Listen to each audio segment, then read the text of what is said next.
ఎడారిలో సెలయేర్లు జనవరి 20వ తేదీ. ఆయన మిమ్మును గూర్చి చింతించుచున్నాడు గనుక మీ చింత యావత్తు ఆయన మీద వేయుడి.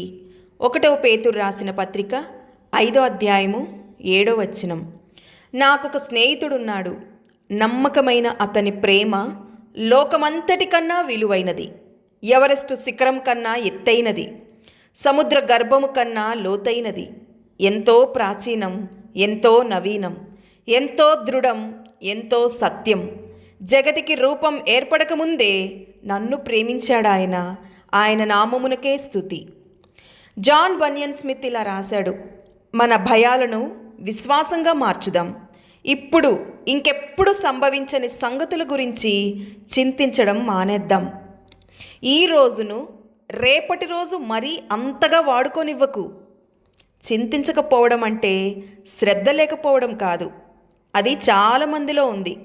అయితే ఒకడు ఎంత చింత కలిగి ఉన్నా జరగబోయే కీడును ఆపడానికి, మేలు కలగడానికి తన సాయశక్తులా ప్రయత్నించాక దేవునిపై నమ్మకముంచే హక్కు ఉంది. శ్రమ కాదు, చింతలే మనిషికి ముసలితనాన్ని తెచ్చేది, అనేకుల ఆయుష్ను తగ్గించేది, జీవితాన్ని అర్ధాంతరంగా ఆపేది. శ్రమ కాదు, చింతలే జీవితానికి బంధం వేసేది. జీవితాన్ని చుట్టుముట్టే చింతలు, భయాలే మనిషి గుండెను బద్దలు చేసేది.